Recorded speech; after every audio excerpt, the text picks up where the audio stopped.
Welcome to one of our short chats from Jana and Andrew of Governance and Legal, talking about the importance of governance in the not-for-profit and charity sector.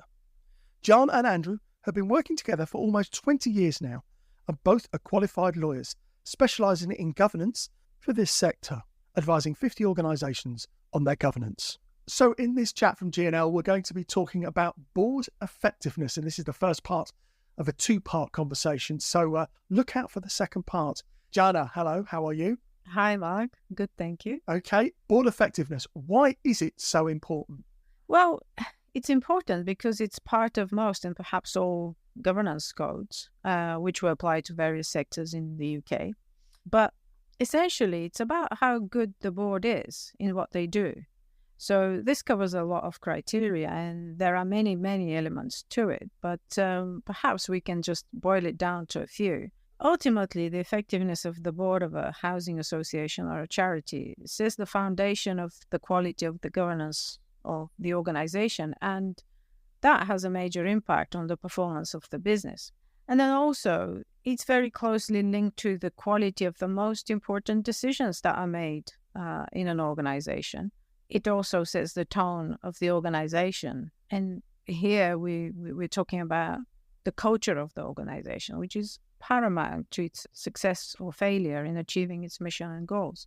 And also, from just purely a compliance point of view, all governance codes contain a specific section on board effectiveness and go into quite a lot of detail into the requirements that relate to boards testing their effectiveness and being in a position really to understand and evaluate their strengths and weaknesses and development needs. So, for example, Principle 5 of the Charity Code of Governance is solely dedicated to board effectiveness.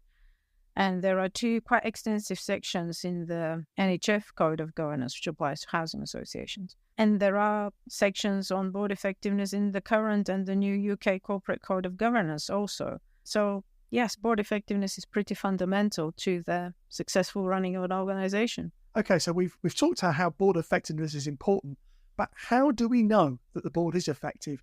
And are there any precise measures for effectiveness, any tools that we can use? As with most things related to governance, there is no one measure that fits all. The various governance codes refer to certain criteria which may differ slightly, but they all agree that board effectiveness must be self-assessed annually.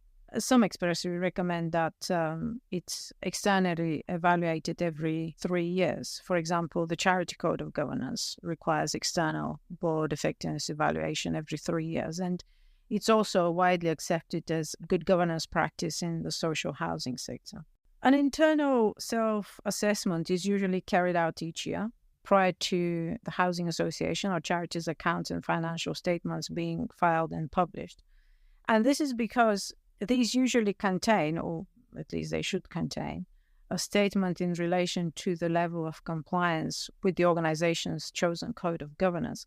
So by virtue of that requirement, then, the point about board effectiveness needs to be addressed, together with other compliance criteria, of course. What needs to be tested is both the effectiveness of the board as a whole and also the effectiveness of each individual board member or trustee in their role. And different organizations have different ways of self-assessing the effectiveness of their boards.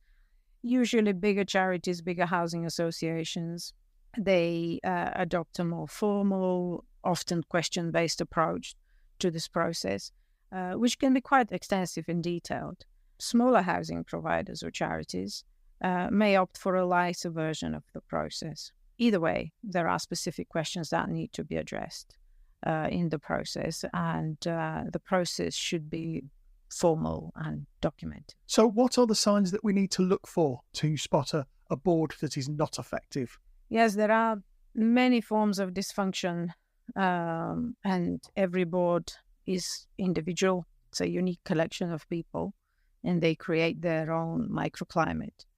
Confusion as to what the board should be doing as opposed to what the board is doing. For example, they're too operational, they're veering into exec territory. And the issue with that is that there is then insufficient focus on strategy. And, what is the strategy? Is it being delivered? And so on. Another example of dysfunction is strained relationships between exec and the board. So usually that indicates lack of trust. Or there may be too much trust, which would mean not enough scrutiny or testing of what the board is being told.